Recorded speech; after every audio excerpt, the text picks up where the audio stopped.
चमक तुझसे बातें हैं सब पाने वाले, मेरा दिल भी चमका दे चमकाने वाले। चमक तुझसे बातें हैं सब पाने वाले, मेरा दिल भी चमका दे चमकाने वाले।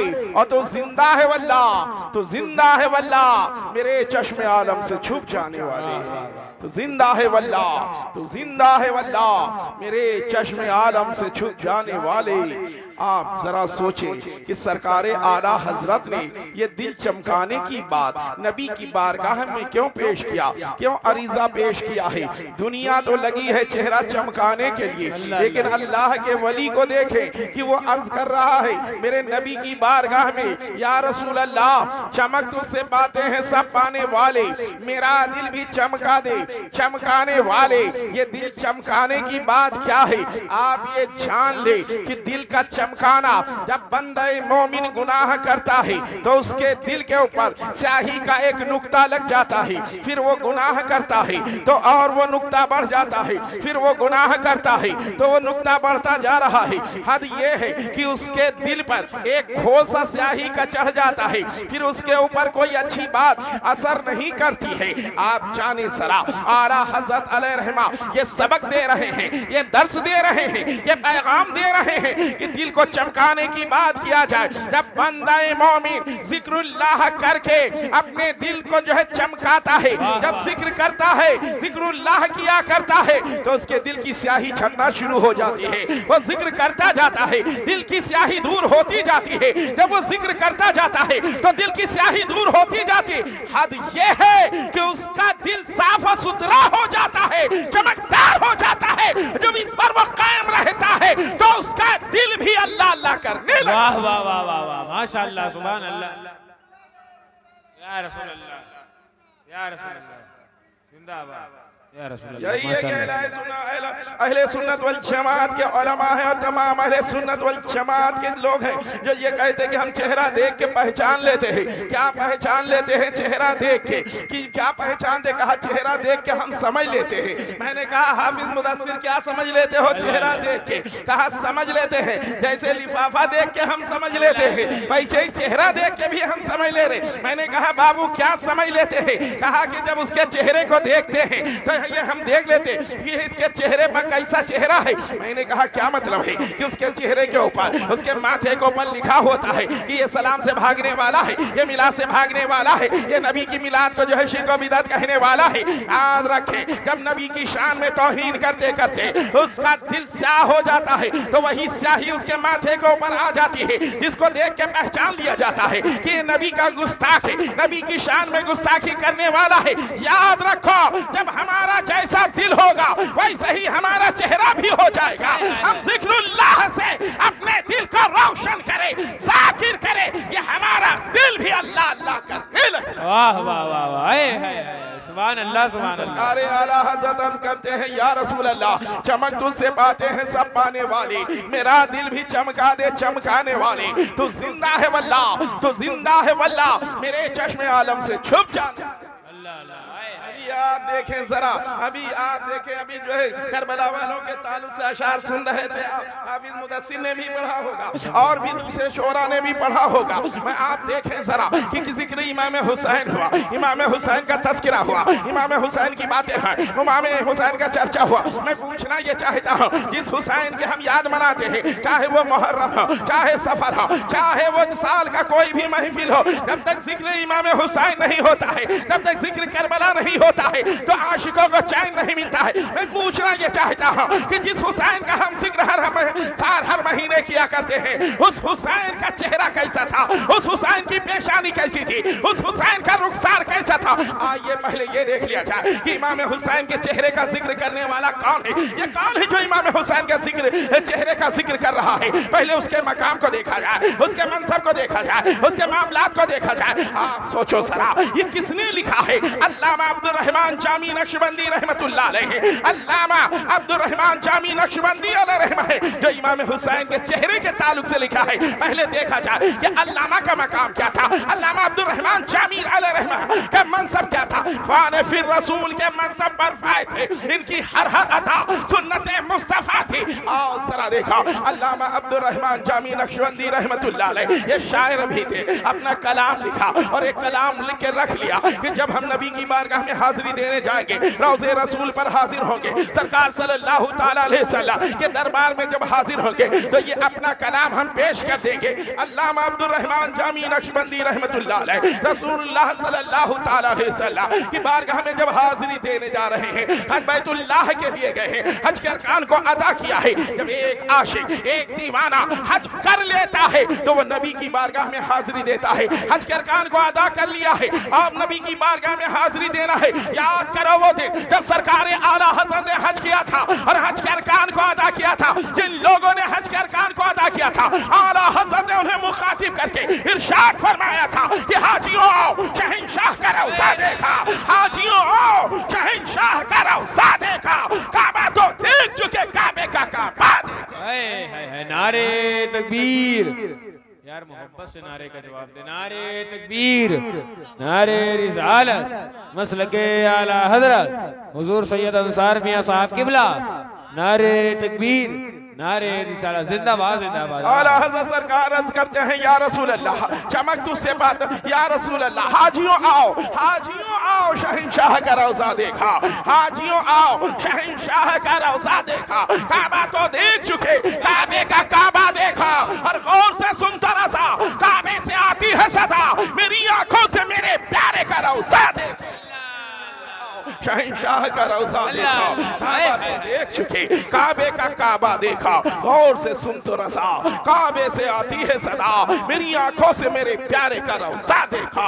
आइए जरा देखें, अल्लामा अब्दुल रहमान जामी अलैहि रहमत व रिज़वान है, हज के अरकान को अदा किया है, मदीने मुनव्वरा का सफर कर रहे हैं। आपने सफर किया है, मदीने मुनव्वरा जा रात होती है, हाकिम सोया है, मेरे आका सल्लल्लाहु ताला अलैहि वसल्लम ख्वाब में तशरीफ लाते हैं, इरशाद फरमाते हैं, ए हाकिम अब्दुल रहमान जामी आ रहा है, उसको मेरे रोज़े पे ना आने था, उसे मेरी बारगाह में ना आने था, उसे मेरे दरबार में ना आने था, उसे मेरे रोज़े पर ना आने था। अल्लामा अब्दुल रहमान जामी है, ये जा रहे, सवेरा होता है, हाकिम ने सारे रास्ते सील कर दिए। ये अल्लामा अब्दुल रहमान जामी है, ये दीवाना वार चलते चले जा रहे हैं, ये मस्ताना वार चलते चले जा रहे हैं। अरे दीवाना है, दीवाने को सब देख रहे हैं, दीवाना है, दीवाने को सब देख रहे हैं, खुदा जाने ये दीवाना कहां देख रहा है, ये दीवाना कहां देख रहा है। मस्त चले जा रहे हैं, पुलिस ने पकड़ लिया, अरेस्ट कर लिए गए, जेल में डाल दिया गया।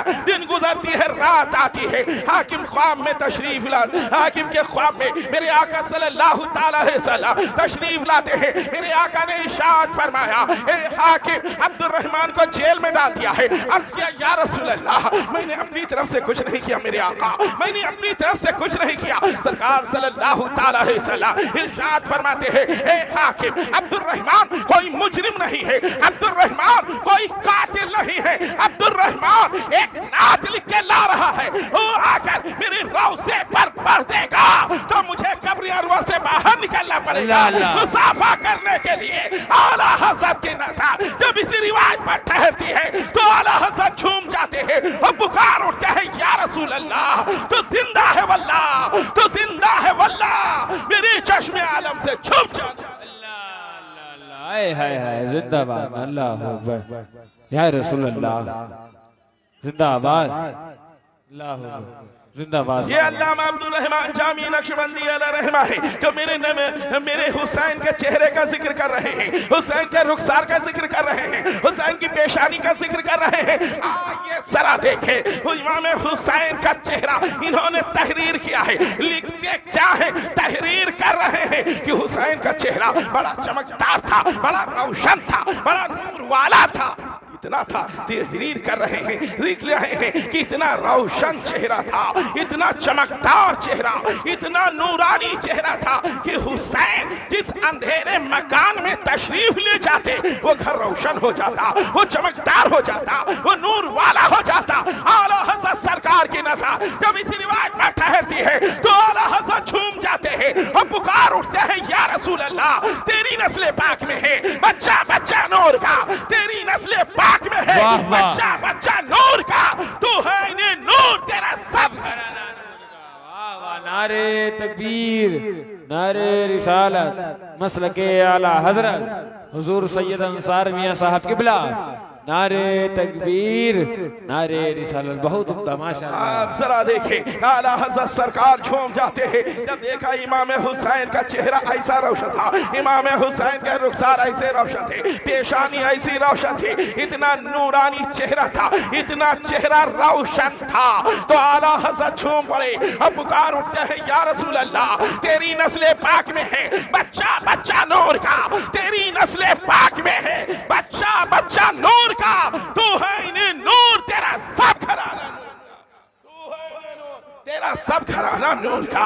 आप सोचो जरा, अरे जब नवासे का चेहरा इतना रोशन है तो नाना का चेहरा कैसा होगा? अल्लाह अल्लाह, नाना का चेहरा वाह वाह वाह, नाना का चेहरा कैसा नूरानी होगा, नाना का चेहरा किस तरीके का होगा? आओ जरा, पूछा गया कि बताओ हुसैन के नाना का चेहरा कैसा था, हुसैन के नाना का चेहरा कितना चमकदार था, कैसा नूरानी था? तो कहने वाले ने कहा बहुत रोशन था, बहुत नूरानी था, बहुत चमकदार था। पूछा गया कितना? कहा बहुत सादा। अरे कुछ हद है? बहुत सादा। कितना? कुछ हद है? कोई मिसाल तो दे, कुछ बताएं तो कि ऐसा कोई तस्बीह दे, किसी चीज की तरह बताएं तो मेरे नबी का चेहरा कैसा था। मेरे नबी का चेहरा,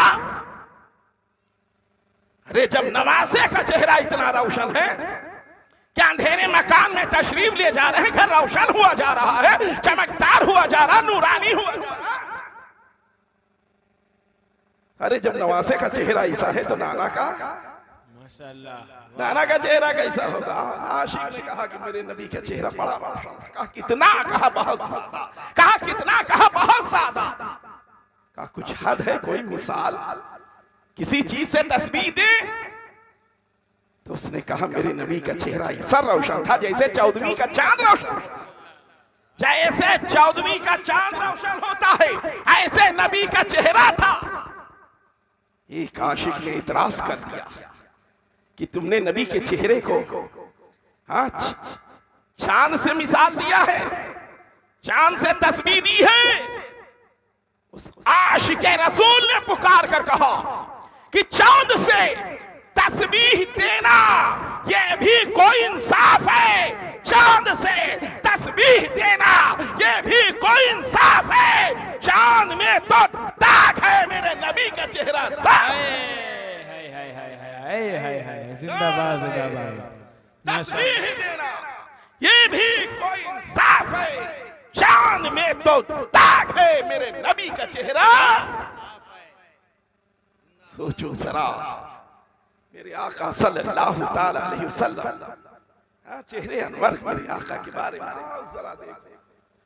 जब दाई हलीमा मुख्तसर सा सुने भाई, है ना, हमने तकरीर सुन ली, नाथखानी सुन ली, सब बस चंद बातें मैं अर्ज करूंगा। ठीक, आप देखें जब दाई हलीमा मेरे आका सल्लल्लाहु ताला अलैहि वसल्लम को अपने घर लाई, देखें गरीबी बहुत करीब से देखा होगा, गुर्बत जो बहुत करीब से देखा होगा, बहुत करीब से देखा। गरीब का घर देखो, गरीब के जानवर को देखें, गरीब के कपड़े को देखें, रहन सहन देखें। गरीब जो बेइंतहा गरीब है उसका घर देखो, जानवर देखो मरिहल मरिहल, कमजोर दुबला पतला, घर देखो तो वैसे ही गिरा पड़ा, ऐसे ही। अब मेरे आका सल्लल्लाहु ताला अलैहि वसल्लम दाई हलीमा जब लेकर आई तो मेरे आका सल्लल्लाहु ताला अलैहि वसल्लम की बरकत से बाहर आ गई। अरे जिन बकरियों के थनों में दूध नहीं था, दूध थन भर जाते हैं, रवानी आ जाती है। लेकिन पड़ोसी से छुपा थोड़ी कुछ रहता, पड़ोसी तो जानते हैं कि ये कितने पानी में है, कितना माल और दौलत है इनके पास, किसके रहन सहन इनका। अरे गरीब आदमी घर में जब उजाला करने के लिए, चिराग जलाने के लिए कुछ नहीं होता था तो मगरिब से पहले ही वो खाना खा लिया करता था। गरीब आदमी लकड़ियां जला के, पत्तियां जला के रोशनी कर लिया था, उसकी रोशनी में जो है खाना खा लिया करता था। गरीब आदमी का ये मामला था। आप सोचो जो इतना गरीब हो, इस तरह का गरीब हो, हाँ, जिसके एक वक्त खाने का इंतजाम हो, दूसरे का ना हो, ऐसे गरीब के घर अगर मुर्गा बटेर चलने लगे तो लोग सोचेंगे नहीं कि कहां से आ रहा है, सोचेंगे नहीं ये आ कहां से रहा है। दाई हलीमा बहुत गरीब थी, घर में चिराग का इंतजाम नहीं, रोशनी का इंतजाम नहीं, बात वैसे ही रोशनी किया करती। लेकिन आज नबी की आमद पर, सरकार सल्लल्लाहु अलैहि वसल्लम की तशरीफ आवर पर दाई हलीमा का घर बुक्का नूर बन जाता, पूरा घर रोशन। अब लोगों को फिक्र हो गई कि दाई हलीमा के घर में क्या है, इतनी रोशनी कहां से। पड़ोसियों को फिक्र हो गई, पड़ोसी को कम, पड़ोसन को ज्यादा, उनको फिक्र हुई। एक दिन, 2 दिन नहीं बर्दाश्त हुआ, दाई हलीमा से पूछ लिया, ए हलीमा क्या तू अपने घर में रोशनी करती है? कहा नहीं। कहा आग जलाती है क्या? कहा नहीं। कहा तब तेरा घर ऐसा रोशन क्यों हो, सारा घर रात में तेरा रोशन रहता है, ये कैसे? कहा ये मोहम्मद के चेहरे का नूर है जो पूरा घर को रोशन किए हुए है, सल्लल्लाहु ताला अलैहि वसल्लम। नबी के चेहरे का नूर है जिससे सारा घर रोशन। आप सोचो जरा, इसी को कहने वाले ने कहा है कि चांद से तस्बीह देना ये भी कोई इंसाफ है। अरे चांद में तो दाग है, मेरे नबी का चेहरा। पढ़े दुरूद पाक पढ़े, पढ़िए अल्लाहुम्मा सल्ली अला सय्यिदना व मौलाना मुहम्मदिल वसीलति लिल बारिक व सल्ली अस्सलातु वस्सलामु अलैका या रसूल अल्लाह सल्लल्लाहु ताला अलैहि वसल्लम। आइए जरा देखें आका सल्लल्लाहु ताला अलैहि वसल्लम आ गया। तो बरके मैं अर्ज ये कर रहा था कि सरकार सल्लल्लाहु ताला अलैहि वसल्लम के चेहरे अनवर के देखें, मेरे नबी सल्लल्लाहु ताला। मैं बताना ये चाह रहा हूँ कि देखो आका सल्लल्लाहु ताला अलैहि वसल्लम से हम मोहब्बत करते हैं, अपने नबी की हम मिलाद मना रहे हैं। ये शादी के मौके पर महफिल मिलादुन नबी सल्लल्लाहु ताला अलैहि वसल्लम। आप सोचो कि मिलादुन नबी सल्लल्लाहु ताला अलैहि वसल्लम की महफिल हो रही, इसका मकसद ये कि हमारे यहाँ जो गलत रस्में राइज हो गई, जो गलत रस्में राइज हैं वो हमारे यहाँ से खत्म हो जाए। हमारे वहां शादी क्या होती है, एक नहीं सैकड़ों बुरी रस्में, गलत रस्में हमारे वहां राइज है। अभी जगह हुआ तो ये शरीयत तो है नहीं कि पूरी दुनिया में एक ही कानून चले। ये रस्में हैं कहीं कहीं आगे पीछे, एक दिन पहले, 2 दिन पहले, जैसे भी रस्म जहाँ की जो हो, है ना। रजगा हुआ कि नहीं हुआ? रजगा हुआ था, गुलगुले बने थे, नहीं बने गुलगुले बने।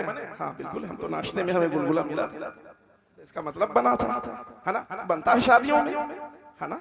गुलगुला में कोई दिक्कत की बात नहीं है।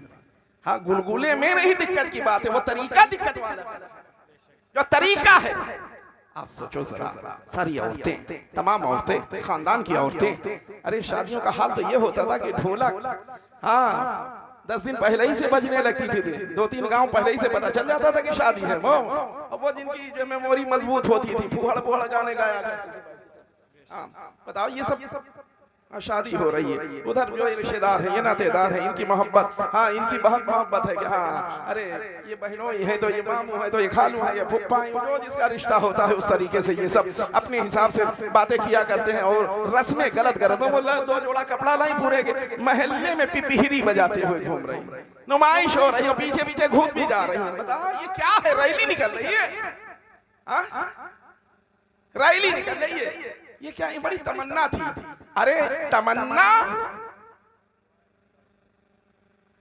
तमन्ना बड़ी थी, लेकिन काहे की तमन्ना? जिससे इताब इलाही नाज़िल होता है, जिससे अल्लाह की नाराजगी होती है, वो तमन्ना है। ये किसी की तमन्ना नहीं रही कि वो मन्नत मान ले कि अल्लाह हमारी भतीजी की शादी हो रही, हमारे भतीजे की शादी हो रही, अच्छे से सब निपट जाएगा, मौला तो शुक्राने के रोजे रख लेंगे, 2 रकात नमाज हम पढ़ेंगे। नमाज से तो कोई मतलब ही नहीं इनको, इनका शादी में नमाज कहां से आ गया? शादी में नमाज कहां? हाँ गुलगुला, उपटन दुनिया भर के एक एक नाम ले। बेशक गुलगुला शुरू हुआ, गुलगुला पका, कहा हाँ भाई, कहा फजीर ऐसे देर से शुरू करो कि फजीर तक पके, है ना। और उसके बाद लेके फजीर में फिर मस्जिद में भी ले गए होंगे, ले जाते कि नहीं ले जाते यहाँ मस्जिद में? गुलगुले ताक भरा जाता है ना, नहीं भरते क्या यहाँ ताक? भरते ताक भरते हैं भैया। अब हम तो देखिए ये यहाँ जो है शादी के मौके पर हम पहली ही बार, हम यहाँ इस बात पहली बार, ऐसा नहीं कि हम पहली बार आए, पहली बार नहीं आए, लेकिन शादी की महफिल में पहली बार। हाँ, मौलाना मसूद आलम साहब के वहाँ अभी पिछले साल भी उनके वालिद साहब के उर्स में, जी जी, उससे पहले आज से मुझे लगता है हम 30 साल पहले यहाँ उनके वालिद साहब मौलाना इदरीस साहब ने जब दावत इस्लामी का बड़ा इज्तिमा किया था, सब नहीं थे, जी थे ही नहीं थे लोग, जी, समझे? 30 साल के हो तब कहाँ थे तुम? थे 30 साल, 30 साल पहले थे नहीं रहे ना, तभी की हम बात कर रहे हैं, जब नहीं थे तब की बात कर रहे हैं, कुछ जानो ना। हाँ, तो उस जमाने की मैं बात कर रहा हूँ, जो पुराने हैं उनको याद होगा, बहुत बड़ा एक प्रोग्राम दावत इस्लामी का इज्तिमा मौलाना इदरीस साहब ने करवाया था। हाँ, कम से कम 30 साल हुए होंगे। हम एक लिखा पढ़ी की हम नहीं बात कर रहे, लेकिन एक अंदाज़ अनेक, हाँ, मौलाना इदरीस साहब ने तब कराया था। उस वक्त हम पहली बार, ना ये इलाका हम जानते थे, ना बहादुर नगर, ना नई सड़क, ना सरवनपुर, ना वली नगर, ये पूरा इलाका हम जानते ही नहीं थे। क्यों? इसलिए कि मुल्ला जीवन का मदरसा ही नहीं कायम, मुल्ला जीवन का मदरसा ही नहीं बना था, कायम ही नहीं हुआ था। ये तब की बात मैं कर रहा हूँ, पहली बार तब मैं आया था यहाँ दावत इस्लामी के इज्तिमे में। मुबारकपुर अशरफिया, मुबारकपुर में इज्तिमा हुआ था, वहां से वापसी पर यहाँ तो बाहर गए। और उसके बाद फिर और भी आना हुआ, फिर मौलाना मसूद आलम साहब के मदरसे में तो बगैर प्रोग्राम के भी मौके पर आए हैं, और भी महफिलों में भी आना हुआ है एक बार शायद। तो मैं रस्में नहीं जानता कि यहाँ की रस्में क्या क्या होती हैं, लेकिन कुछ रस्में ऐसी हैं जो इंटरनेशनल है, पूरे हिंदुस्तान में चलती। जैसे गुलगुला, जैसे गुलगुला, हाँ, गुलगुला पका, ठीक, पकाना, ये हुआ सवेरे। तमाम औरतें अब गुलगुला लेके मस्जिद जा रही हैं, हाँ, मस्जिद जा रही, ताक भर रही हैं, ताक भरने के बाद फातिहा दिला रही हैं।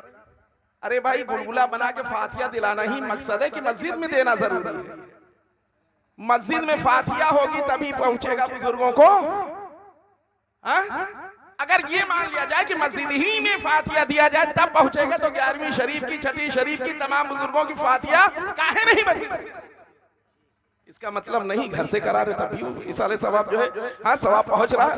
11वीं शरीफ कर रहे हैं घर में बैठ के, तभी गौस पाक को पहुंच रहा है। इमाम हुसैन के खिचड़े मस्जिद में तो ले नहीं जाते थे, खिचड़ा, हाँ, बिरयानी और आपके जर्दा, ये सब मस्जिद में तो नहीं ले जाते, घर में बना, यही नजर हो गई, खाया खिलाया सब अपना। बात समझ में आ रही ना? तो मस्जिद में तो जरूरी नहीं है। अब फिर ले गए ताक में, अल्लाह जाने 6 महीने के बाद ये शादी हुई है कि 3 महीने के बाद शादी हुई। मस्जिद तो एक तो नमाज के लिए नहीं जाते, और गए भी तो नवाब बन के गए। ये भी नहीं होता कि मस्जिद में झाड़ू लगा दे, ताक को भी साफ करते, धूल उड़ चाहे जितनी जमी उसी में गुलगुले लग दिया जाए, उसमें एक वो और भी सफेद, सफेद, चावल का, हाँ, बहुत उसको रख दे तो पता चला आधा तो उसी ताक में रह गया।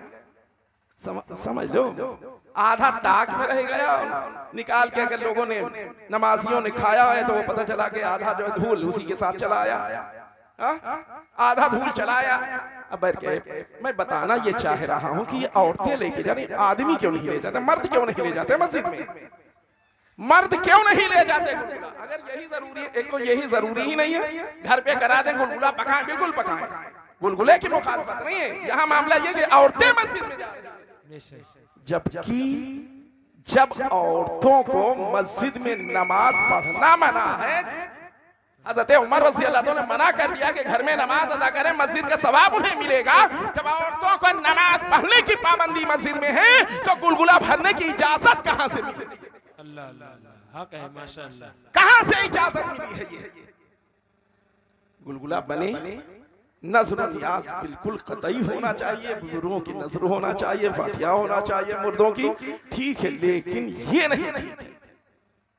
फातिहा दिलाएं, यही वजह है कि एक मुहिम छिड़ी हुई है कि जो गलत रस्में हमारे सबसे ज्यादा डीजे का बवाल था, अल्हम्दुलिल्लाह रब का फजल है कि धीरे धीरे करके वो उसका खात्मा हो रहा है। जैसे धीरे धीरे करके नौटंकी का जनाजा निकल गया ना, तो डीजे का भी अब जनाजा निकल जाए इंशाअल्लाह। हाँ, वरना बता दीजिए पहले की शादियां बगैर नौटंकी की हो गई हो, ना कराना ही आए लोग समझते थे नौटंकी को। हाँ, शान समझते थे नौटंकी शादी में होना, ये शान होती थी, ये नहीं जानते कि जो हंस हंस के गुनाह करता है, हाँ, तो उसका वबाल कैसा होता है, कितना होता है। तो याद रखें, नमाजों की पाबंदी करें, जो भी रिश्तेदार नातेदार, एक नहीं, आप देख लीजिए, आप मेरे कह अभी वो होना, वरना मैं बताता है रस्में, जो रस्मों का हश्र क्या है और ये रस्में क्या होती हैं। बस इन महफिलों का मकसद ये है कि नबी से सच्चा रिश्ता जो, नमाजों की पाबंदी करें, इंशाअल्लाह दुनिया में भी कामयाब रहेंगे और आखिरत में भी कामयाब हो जाएंगे। नमाज की कोई मन्नत नहीं, तमन्ना है, आरज़ू है, चाहत है, ऑर्केस्ट्रा लेकर आए, चाहत है, बधावा घूमे, चाहत है, दुनिया भर की गलत रस्मों की चाहत है, लेकिन किसी की ये चाहत नहीं कि नमाज की मन्नत मान ले। ऐसे मौके पर शैतान, जिन्नात जो शयातीन होते हैं, शरीर जिन जो करते हैं, ये खाने की भी चोरी करते हैं, खाना भी चुराते। यही एक सुन्नियों के वहां सबसे पहले खाना तैयार होता तो कहते सारे बुजुर्गों की नजर पेश कर दो, हाँ, महफूज हो जाए मामला। वरना पता चला कि 500 लोगों का इंतजाम किया है, 3 का न्योता 300 का था, कहा बढ़ा के 200, कितना कम पड़ेगा, पता चला कि 500 का बनवाया, इतना बढ़ के तब भी कम पड़ गया। तो कम कहां से पड़ा, पता चला ये सब उठा ले जाते, चुरा ले जाते हैं। बुजुर्गों की नजर नियाज हमेशा करते रहें, नमाजों की पाबंदी करें, वो काम कतई ना करें जो शरीयत से बात टकराती हो, शरीयत के खिलाफ हो, और दुआ करें कि अल्लाह ये जो शादी की तकरीब हो रही, इन दोनों को मौला इनकी मोहब्बत, दोनों की मोहब्बत आपस के दिल, इन सब की आपस की मोहब्बत दिलों में पैदा कर दे, और इनसे जो नस्लें चले सब वफादार रसूल बने, सब दीवाने रसूल बने।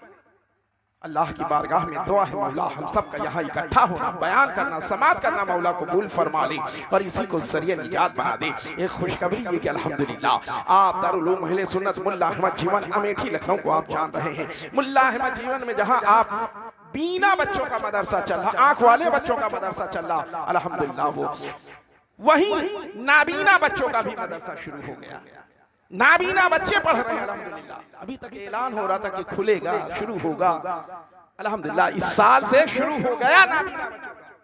पूरे यूपी में ये सुन्नियों का पहला इदारा है, पूरे यूपी में सुन्नियों का पहला इदारा। उनको अरबी पढ़ाया जा रहा, उनको उर्दू पढ़ाया जा रहा, उन्हें अंग्रेजी पढ़ाया जा रहा, हिंदी पढ़ाया जा रहा, मैथ पढ़ाया जा रहा। सोच रहे होंगे कि आंखें नहीं पढ़ेंगे क्या? अरे जिनकी आंखें हैं, जिनकी हैं वो देख के पढ़ रहे हैं, और जिनके नहीं है वो छू के।